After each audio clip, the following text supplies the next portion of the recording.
Stock మార్కెట్లో invest చేసి మీ డబ్బులు డబుల్ చేసుకోవాలనుకుంటున్నారా? సుందరరామిరెడ్డి గారి లైవ్ సెమినార్ కి అటెండ్ అవ్వండి. నమస్తే రమగారు. నమస్తే జయ. రమగారు, మనం ఆ మధ్య నవల్స్ చెప్పుకున్నామండి. ఒక నోవెల్ చెప్పుకుందామా? నా ఫేవరెట్ రైటర్స్లో ఒకరు చిట్టారెడ్డి సూర్యకుమార్ గారు. మీరు అందరికీ ఇదే చెప్తారు రమగారు, అందరూ మీ ఫేవరెటే. అందరు ఎందుకు అవుతారు జయ? ఆల్మోస్ట్ వందల మంది రైటర్లు ఉన్నారు, నేను 10లో పేర్లు చెప్తా. ఓకే. బాగా చిన్నప్పుడు చదివిన పుస్తకం జయ ఇది. నేను ఒక 10th అలాగా. ఓకే, బాగుంటుంది. అయితే సూర్యకుమార్ గారి గురించి చెప్పాలి. వీరేమన్నా డాక్టర్ ఏమోనని నా అనుమానం. నవలల మీద ఇప్పుడు డాక్టర్ చిట్టారెడ్డి అని నేను చూడలే. ఇప్పుడు మెడికల్ టెర్మినాలజీ, మెడిసిన్కి సంబంధించిన విషయాలు చాలా విశదంగా చెప్తారు. మెడికల్ కాలేజీలో జరిగే ర్యాగింగ్లు, అవన్నీ బాగా నర్సులు వాళ్ళు వేసుకునే బట్టలు, వాళ్ళు చేసే పనులు, ఆపరేషన్ థియేటర్ సంగతులు అవి భలే వివరంగా చెప్తారు. Okay. And more over Suryakumar గారి దగ్గర ఒక ప్రత్యేకమైన క్వాలిటీ మిగిలిన రైటర్స్లో తక్కువ ఉండేది, వీరిలో బాగా ఎక్కువ ఉండేది ఏంటంటే ప్రతి క్యారెక్టరు పరిచయం చేస్తూ వారికి ఒక చిన్న కథ చెప్తారు. క్యారెక్టర్కి వాళ్ళ జీవితానికి సంబంధించిన కొన్ని, వాళ్ళు ఎలాంటి వాళ్ళు అనేది వాళ్ళకి సంబంధించిన కథ వివరంగా ఇచ్చేస్తారు. హైలైట్ బాగుంటుంది. ఎంత బాగుంటాయో. ఓకే. చాలా విషయాలు, చాలా వ్యక్తుల గురించి. ఆ ఆపరేషన్ థియేటర్లో పనిచేసే ఒక క్యారెక్టర్, అతనిది ఒక చిన్న కథ బ్రీఫ్గా ఇచ్చేస్తారు. విశ్వనాథ్ సత్యనారాయణ గారిది కూడా ఇలాంటి ఒక తరహా ఉంటుంది. ఆయన దగ్గర కూడా క్యారెక్టర్ పరిచయం చేసేటప్పుడు వాళ్ళకి సంబంధించిన వివరం ఇవ్వడం చాలా బాగుంది అనిపించేది. నాకు ఇష్టం ఆయన. విశ్వనాథ్ సత్యనారాయణ గారు ఆల్ టైమ్ ఫేవరెట్. అదే. సూర్యకుమార్ గారివి 3-4 నవెల్స్ చాలా బాగుంటాయి. అండ్ ఇంకోటి ఏంటంటే నాకు గుర్తుండి, నేను 10th క్లాస్లో ఉన్నప్పుడు లేదా ఇంటర్ ఫస్ట్ ఇయర్ సెకండ్ ఇయర్లో ఉన్నప్పుడు గణపతి సచ్చిదానంద స్వామీజీ గురించిన ఒక సీరియల్ రాశారు వీరు. సచ్చిదానంద స్వామీజీ ఇప్పుడు ఉన్నారు కదా మైసూరు. అవునండి. అయితే వారి కథ ఈవిడే రాశారు. భలే వివరంగా ఉండేది. ఇప్పుడు నేను కథ చెప్పు అంటే నేను చెప్పలేను, కానీ ఆ ఏజ్లో నన్ను ఎక్కువ అట్రాక్ట్ చేసింది జయ. ఓకే. ఆ పుస్తకం, ఆ సీరియల్ చదవటం వల్లే నాకు స్వామీజీ వారి గురించి తెలిసింది. తర్వాత ఈ మన శ్వేతార్క గణపతి తెలుసు కదా నీకు? జిల్లేడు చెట్టు మొదలు గణపతిగా రూపొందటం ఆ పుస్తకంలో చదివాను నేను. అప్పుడు అది సీరియల్గా వచ్చేది. ఆంధ్రభూమిలో వచ్చిందేమోనని అనుకుంటున్నా, బాగా ఖచ్చితంగా జ్ఞాపకం లేదు. ఓకే. వీరి వల్లే అది తెలుసుకున్నాను అనమాట. అందులో ఎన్ని రకాల క్యారెక్టర్సు, వాళ్ళ కథలు. ఇవాళ మనం ఏం చెప్దామంటే, ఇది నేను ఇందులో పెద్ద స్టోరీ ఉందని నేను అన్నాం. చాలా క్యారెక్టర్ల సమాహారంగా కనపడుతుంది. Brief story. ఓకే. కన్నెపిల్లలు, 2 అమ్మాయిల కథ ఇది. ఇవి ఉదాత్త చరిత్రలు కూడా బాగుంటుంది. నెక్స్ట్ టైం చెప్పుకుందాం తప్పకుండా. వీరితో నాకేమి పర్సనల్ టచ్ అవి ఏం లేవు, చాలా కాలం క్రితం చదివినవి కదా. నేను కొంతమంది రైటర్స్ తోటి అయితే మనం మాట్లాడుతుంటారు అవకాశం ఉంది, వీరితోటి నేను తెలుసుకోలేకపోయాను అట్లా. ఒకవేళ ఇది విన్నాక మన విధి విన్యాసాలు చెప్పినప్పుడు వాళ్ళ అమ్మాయి నాతో మాట్లాడారు, రైటర్ అమ్మాయి కౌశల్యాదేవి గారు, అంతే కదా, మాట్లాడారు. ఇప్పుడు కూడా అవకాశం ఉంటుంది. నండూరు రామ్మోహన్ రావు గారు అమ్మాయి కూడా టచ్లోకి వచ్చారు. వీరు కూడా అట్లా ఎవరైనా వస్తే ఇంకా సంతోషంగా ఉంటుంది. అది నాకు చాలా ఇష్టమైన రచయిత్రులలో చిట్టారెడ్డి సూర్యకుమార్ గారు ఒకరు. బాగుంటాయి కథలు. అయితే ఇది వందన, సరిత అని 2 అమ్మాయిలు, కన్నెపిల్లలు. వీళ్ళు ఏంటంటే స్కూల్ ఫ్రెండ్స్. మనకి ఇది ఎక్కడి నుంచి పరిచయం చేస్తారు కదా. వందనేమో స్టాఫ్ నర్స్గా పనిచేస్తుంది, సరితేమో స్కూల్ టీచరు. ఓకే. ఓ టీచరు వీళ్ళిద్దరు కలిసి ఒకే ఊళ్ళో కలిసి ఉంటారు. వీళ్ళు ఏంటంటే స్కూల్లో కలుసుకున్నారు, హై స్కూల్లో. వందన ఇంచుమించుగా అనాథ. వాళ్ళ అమ్మ వాళ్ళు ఉన్నారు, కానీ కొంచెం పెద్ద అయ్యాక అమ్మ చనిపోయింది. ఒక మేనబావ ఉన్నాడు, అతనేమో డిఫెన్స్లో ఎక్కడో పనిచేస్తున్నాడు. యుద్ధానికి మన సైనికుడిగా చేరాడనమాట. ఆర్మీలో ఉన్నాడు. ఎప్పుడో బావ వచ్చి తనని పెళ్లి చేసుకుంటాడు అనుకుంటుంది. అయితే 10th క్లాస్ దాకా, SLC దాకా కలిసి చదువుకుంటారు వీళ్ళు. సరిత ఒక పోలీస్ ఆఫీసర్ గారి కూతురు, కొంచెం ధనికుల కింద లెక్క. వందన పేదింటి అమ్మాయి, కానీ వీళ్ళిద్దరూ చాలా క్లోజ్ ఫ్రెండ్స్గా ఉంటారు. ఓకే. స్కూల్లో కలుసుకుంటారు. ఆ స్కూల్లో విషయాలు చెప్పేటప్పుడు కూడా క్రిస్టియన్స్ మిషనరీ స్కూలు, దానికి హాస్టల్ ఉండటం, హాస్టల్లో ఏమిటో నీకు ఆ వందన నీ తేనెకళ్ళు ఇంకా తేలిపోతున్నాయంటే అన్నంలో పురుగులు వస్తున్నాయని చెప్తుంది అనమాట.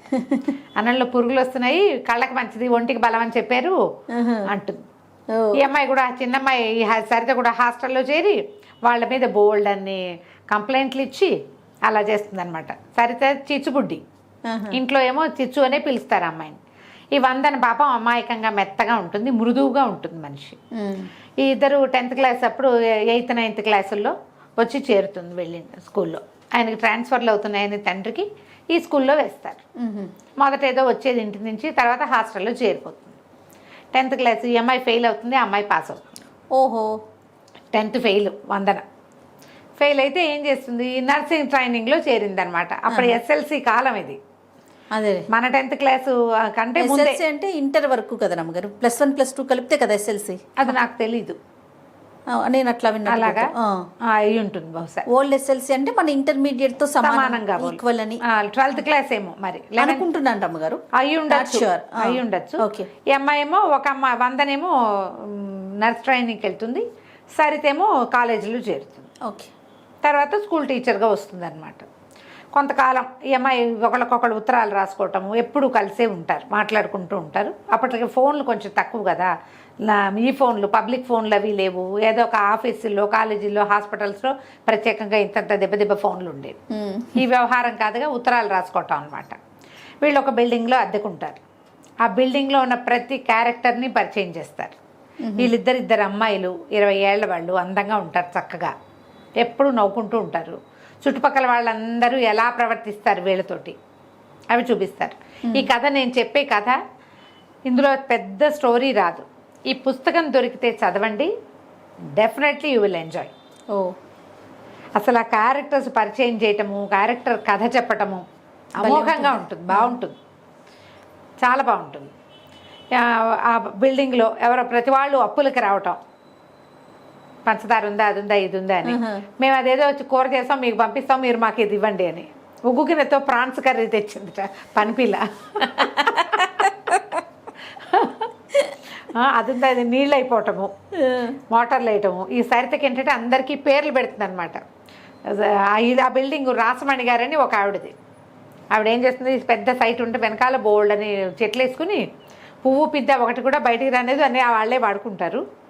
అందరి దగ్గర రెంట్లు కలెక్ట్ చేస్తుంది. ప్రతి వాళ్ళ ఇంటికి ప్రతి వాళ్ళ మీద దృష్టి. వాళ్ళ దగ్గర భీముడు అని ఒక పనివాడు ఉంటాడు, సన్నగా ఉంటాడు అనమాట, బక్క భీముడు అంటుంది. పేర్లు పెడుతుంది అనమాట ప్రతి వాళ్ళకి. తనతో పనిచేసే స్కూల్ టీచర్లు వాళ్ళ క్యారెక్టర్స్ కూడా పరిచయం చేస్తారు. ఈ వందన హాస్పిటల్లో పనిచేస్తుంది. ఈ అమ్మాయి అందంగా ఉంటుంది. చాలామంది ట్రై చేస్తుంటారు. హాస్పిటల్స్లో ఉండేటువంటి ఏమంటారు, కొన్ని దుర్మార్గాలు, వ్యక్తుల్లో ఎలాంటి భావాలు ఉంటాయి, ఎంత చులకనగా ఉంటారు మనుషులు, ఆడపిల్లల్ని ఎంత చులకనగా చూసేవాళ్ళు, అవి కనపడతాయి. ఓ తాయారమ్మ గారని ఒక ఆవిడ ఎంతసేపు భర్తను వదిలిపెట్టేసి కొడుకు దగ్గర ఉంటుంది. ఆ కొడుకేమో వీళ్ళకేసి చూస్తుంటాడు. ఏదో మాట మీద ఆ తాయారమ్మ గారిని హాస్పిటల్ తీసుకెళ్తాడు. ఇంతలా ఉంటుంది. రోజు పంచదార కోసం పిల్లాడు రవ్వలడ్డు చేయమన్నాడు ఉంటుంది. రవ్వలడ్లకి పంచదార 4 రవ్వలడ్లు పట్టుకొచ్చి ఇస్తుంది. కానీ వీళ్ళ దగ్గర చెప్ప, నువ్వు అప్పులు ఇవ్వద్దు అంటుంది సరిత. ఈ వందనికేమో వాళ్ళతో మంచి వాళ్ళు, పాపం వాళ్ళు బాగా మాట్లాడుతున్నారు కదా అని ఇచ్చేస్తుంది. ఇలా కథ నడుపుతూ తీసుకెళ్తారు ముందుకి. తను నర్సు ట్రైనింగ్ ఎలా చేసింది అనేది ఉత్తరాల రూపంలో చూపిస్తారు. వందన ఎక్కడికో వెళ్ళింది, సరిత ఒక్కతే ఉంది ఇంట్లో. పాత ఉత్తరాలన్నీ తీసి చదువుకుంటుంది. ఇప్పుడే నర్స్ ట్రైనింగ్ పూర్తి చేసి అంటుంది అనమాట. 10-15 ఉత్తరాలు ఏమేమి ఉన్నాయి, ఎలా ఉన్నాయి, మధ్యలో ప్రెగ్నెన్సీలు ఎవరెవరివో అలాంటివన్నీ తీసుకొస్తారు. ఎంత తాపీగా పోతుందో, కానీ ఇంట్రెస్టింగ్గా ఉంటుంది. ఓకే, కథ ఆసక్తికరంగా ఉంటుంది. సరే, ఇద్దరు కలిసి సినిమాలకు వెళ్ళటం. అప్పట్లో సినిమాకి వెళ్ళటం ఒక ప్రత్యేకమైన ఇది, సరదా. మేము కూడా అలాగే వెళ్ళేవాళ్ళది. ఆదివారం వస్తే సినిమాకి వెళ్ళాలి. ఇంకేం టీవీలు లేవు కదా, ఇంకా అదే ఎంటర్టైన్మెంట్. టీవీలు లేవు, ఫోన్లు లేవు, ఏం చింతపిక్కలు ఆడుకునేవాళ్ళం ఎండాకాలం. అప్పుడప్పుడు వారానికి 10 రోజులకు ఒక సినిమాకి వెళ్తూ ఉంటాం. చూసిన సినిమా మళ్ళీ చూస్తుండేవాళ్ళం. వీళ్ళిద్దరు గట్టిగా మాట్లాడడం. సరిత పెద్ద గొంతు. ఓకే. వందన్ కొంచెం ముద్దుగా మాట్లాడుతుంది, చిన్నగా మాట్లాడుతుంది. ఈ తాయారమ్మ గారు కొడుకునితో పాటు ఉంటుంది. భర్త ఏమో ఊళ్ళో ఉంటాడు.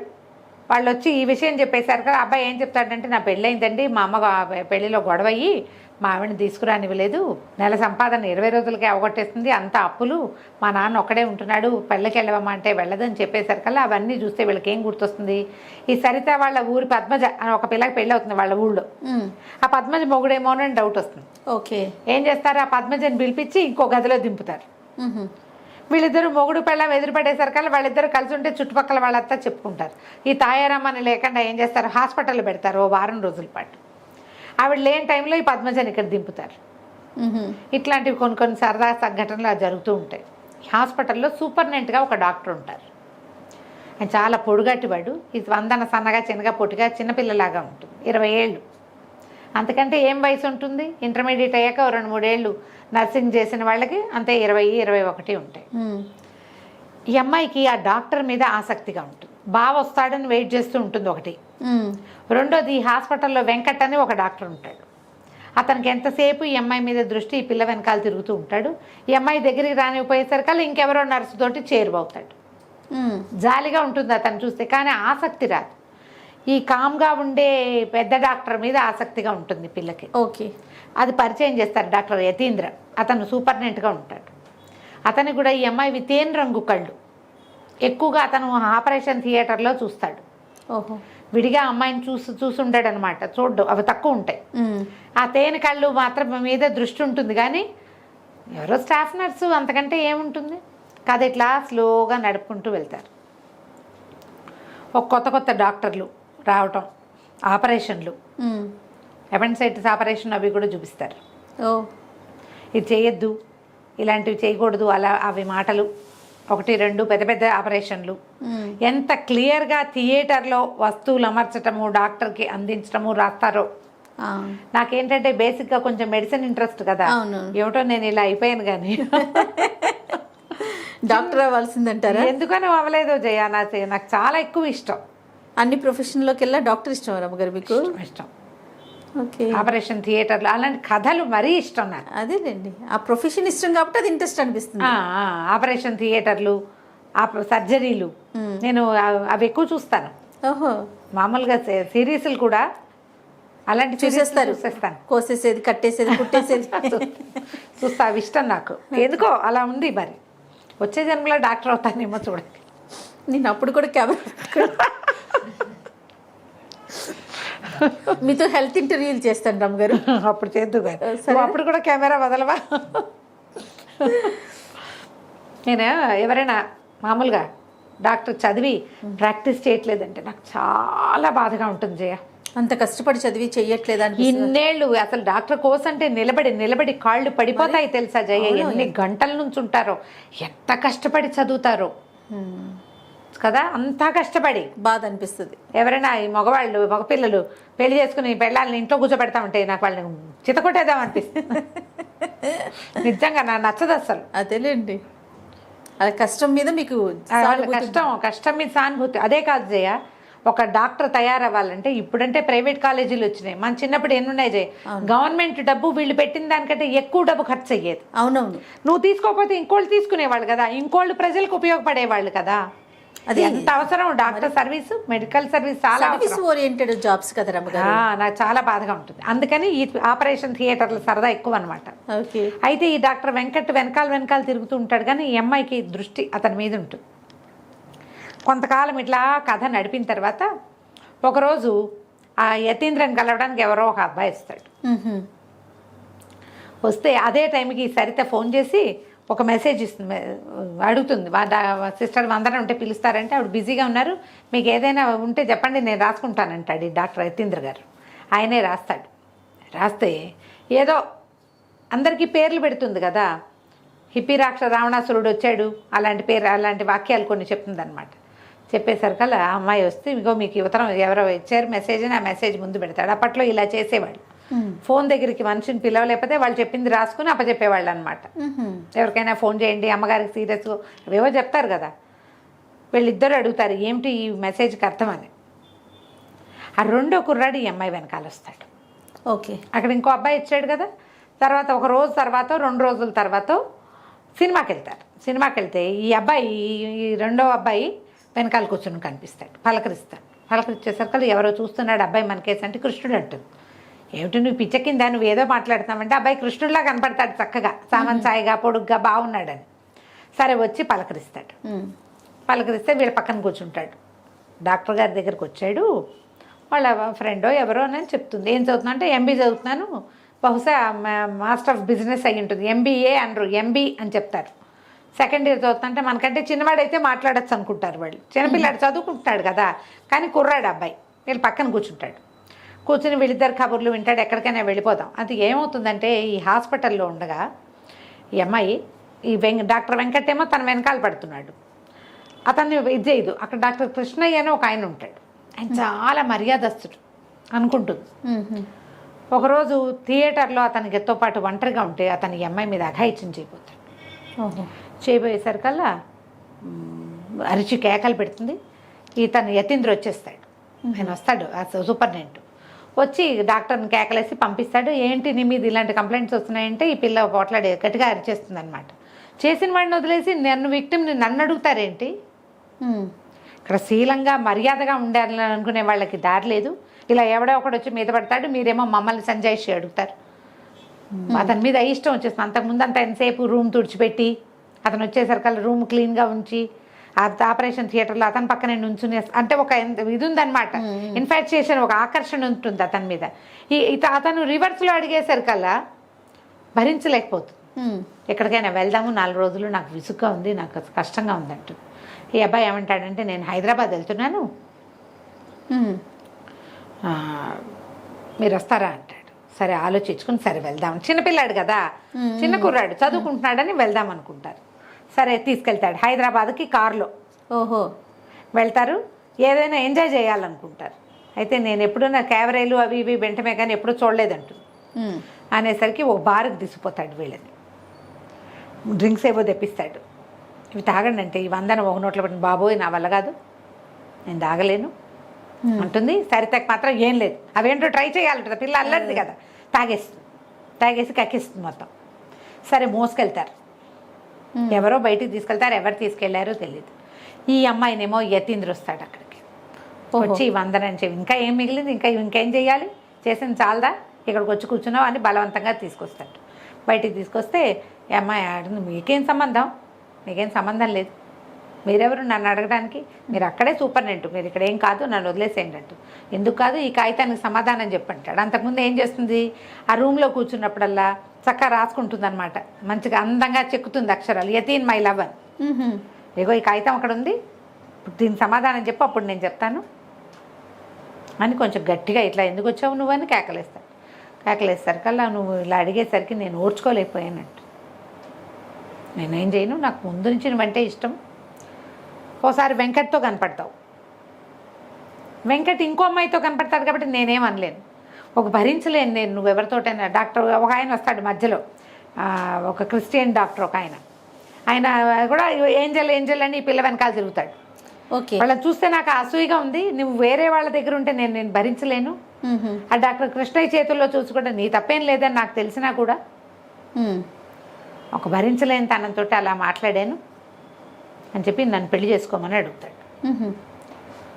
సరే కాస్త నేను నిద్రమొహం పడేసరికి తీసుకెళ్ళి గదిలో దింపుతాడు. వీళ్ళు ఒక రూమ్ తీసుకుని ఉంటారు. అవి వెళ్ళిపోతూ ఆ సరిత పడుకుని ఉంటే దా కళ్ళ మీద ఇలా అంటాడు. ఎవరో నా కళ్ళు ముట్టుకున్నారనుకుంటుంది, అమ్మాయికి తెలియదు. తెల్లవారి నిద్ర లేచి చూసేసరికల్లా ఏముంది, సరిత వాళ్ళ నాన్నగారు వచ్చి కూర్చుని ఉంటారు అక్కడ. ఎడకాంతపోతారు, ఏం చేయాలో తెలియదు. వీళ్ళు వచ్చి హోటల్ రూమ్లో దిగితే ఇతర ఆడపిల్లలు, ఆ కాలం అది కాదు 70s కదా మరి, అక్కడి నుంచి మొహాలు కడుక్కురండి, తయారవ్వండి, ఇంటికి వెళ్ళిపోతామంటారు అని చెప్పి తీసుకెళ్తారు. ఆ డాక్టర్ ఈ లోపల ఆయన వస్తాడు యతీంద్ర, మేము మా పిల్లల్ని ఇంటికి తీసుకెళ్ళి మాట్లాడుకుంటాను లేండి డాక్టర్ గారు అని చెప్పేస్తాడు ఆయన.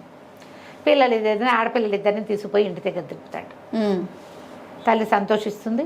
సరే ఏం చేశారు ఇవన్నీ కనుక్కుని సరితే వాళ్ళ నాన్నగారు అంటారు, ఇంతంత వయసులో వచ్చేసినాయి, పెళ్ళిళ్ళు చేసేయాలి పిల్లలకి, 100 పెళ్ళి మన చేతిలో లేదు, సరితకి పెళ్లి సంబంధం కుదురు చేసాం, అయిపోయింది ధామ్ అంటారు. అయ్యో, ఈ హాయిగా ఉన్నారు 1 సంవత్సరం 2 ఏళ్ళుగా వీళ్ళు కులాసాగా తిరుగుతూ ఎంజాయ్ చేస్తున్నారు. పెళ్ళి అంటే ఎవరో పేరు తెలియని వాడి దగ్గరికి వెళ్ళిపోవాలి, ఇంకో మొహం తెలియని వాడి దగ్గరికి.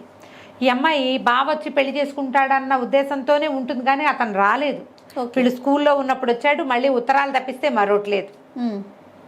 ఒకవేళ బావకి ఏం చెప్తావు నువ్వు అని అడుగుతుంది. ఒకవేళ అతను వస్తే ఏం చెప్తావంటే అతనికి ఏమి నా మీద ఇంట్రెస్ట్ లేదేమో, ఎందుకంటే హాస్పిటల్ అడ్రస్కి ఒక ఉత్తరం కూడా రాయడు, పోస్ట్ బాక్స్కి రాస్తాడు, నర్సుకు ఉత్తరాలు రాస్తున్నాడని చుట్టుపక్కల వాళ్ళు అనుకుంటారేమోనని నన్ను అవాయిడ్ చేస్తున్నాడు బావా అని చెప్తుంది. ఓకే. చెప్తే ఏం చేస్తాడో చూద్దాం వచ్చాక. బావ అంటే అభిమానమే, నాకు రక్త సంబంధం ఎవరు లేరు, బావ తప్ప, అందరు పోయారు, కుటుంబం లేదు, చూద్దాం అనుకుంటారు. తీరా ఏమవుతుంది, సాయంకాలం పెళ్లి వాళ్ళు వస్తారని చెప్పి చూస్తుంటే కారులో ఇంచి ఆ మహేంద్ర దిగుతాడు. ఎవరు, ఈ అబ్బాయి వీళ్ళని తీసుకొచ్చాడు కదా, మహి అని పిలుస్తుంటారు వాడిని, మహేంద్ర అబ్బాయి పేరు. దిగేసరికి చిన్నోడు అనుకుంటున్నారు. వచ్చేసరికి ఇగో ఎవరో పెళ్ళికొడు కాదు మన ఫ్రెండే వచ్చాడని పరిగెత్తుకుంటూ వెళ్తే హాయ్ మహి అనుకుంటూ వెళ్ళేసరికి లోపల నుంచి ఇంకొక ఆవిడ దిగుతుంది. ఒక ఆవిడ వస్తుంది ఆ కుర్రాడితో పాటు. వీళ్ళిద్దరు పెళ్లి చూపులకు వచ్చారు. ఇదేమి నువ్వు ఇంజనీర్వా, నువ్వు ఏదో చదువుకుంటానని చెప్పావు కదా అంటారు. వాడు ఆల్రెడీ ఇంజనీరింగ్ చదివి 2 ఏళ్ళు ఉద్యోగం చేసి ఇప్పుడు MBAలో చేరాడు. ఆవిడ ఈ సరిత వాళ్ళ అమ్మగారికి ఫ్రెండ్, చిన్నప్పటి ఫ్రెండ్స్.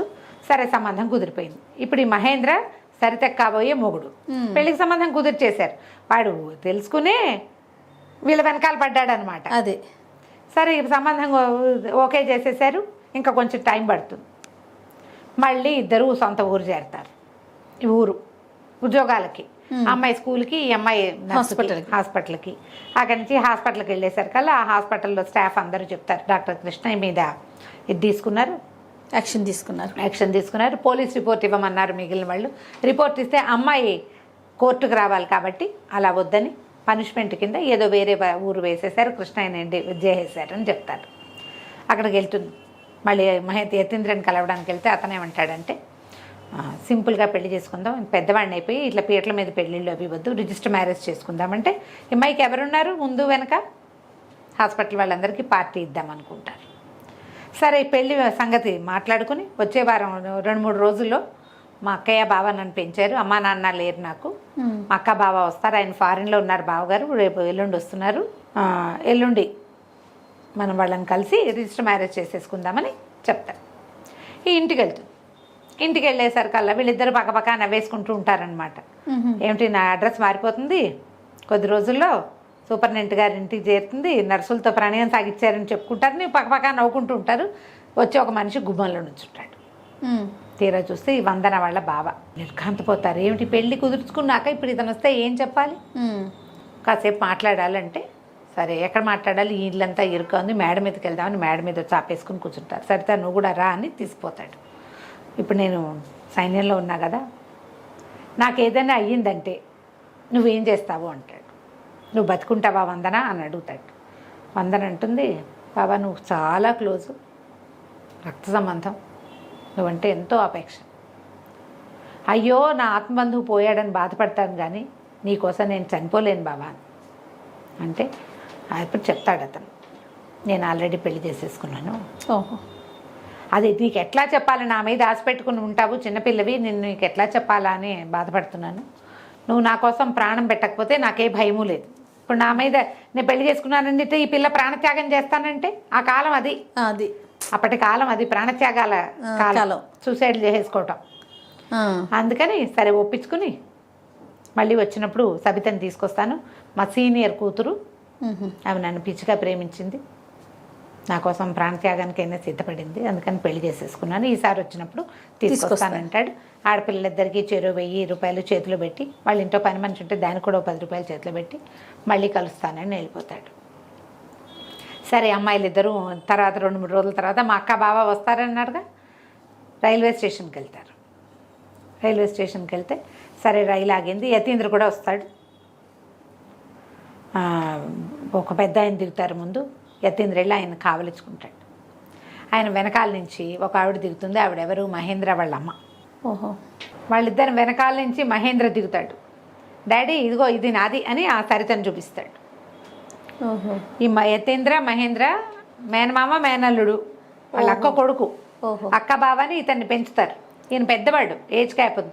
అప్పటి రోజుల్లో 10-12 ఏళ్ల గ్యాప్లో పెళ్లి చేసుకోవటం అసలు విషయమే కాదు, అసలు విషయం కాదు. 15-20 ఇయర్స్ గ్యాప్లో కూడా పెళ్ళిళ్ళు చేసుకునేవారు. ఆడవాళ్ళు ఆసక్తి చూపించి కూడా 10-12 ఇయర్స్ గ్యాప్లో పెళ్లి చేసుకునేవాళ్ళు. ఇప్పుడు ఈ 120 ఇయర్స్ది. ఆయన సీనియర్ డాక్టర్, సూపర్ స్పెషాలిటీ చేసిన డాక్టర్ అంటే 33-35 ఏళ్ళు ఉంటాయిగా ఈజీగా. సరే, తర్వాత హాయిగా పెళ్ళిళ్ళు అయిపోతాయి, హాయిగా ఉంటారు. ఈ రైల్వే స్టేషన్ సీనే ఈ కథకి ఎండింగ్. ఓకే. ఈ అమ్మాయిలు ఇద్దరు ఎలాంటి లివింగ్లో ఉన్నారు అది చూపిస్తారు. దొరికితే తప్పకుండా చదవండి. ఇంకో కథ కూడా, ఉదాత్త చరిత్రలు కూడా చాలా బాగుంటుంది వీరిది. మళ్ళీ చెప్దాం ఇంకొకసారి. తప్పకుండా రమ్య గారు. నమస్తే. నమస్తే జయ. సుమన్ టీవీలో మీ పర్సనల్ అండ్ బిజినెస్ ప్రమోషన్స్ కోసం కింది నెంబర్కి కాంటాక్ట్ చేయండి.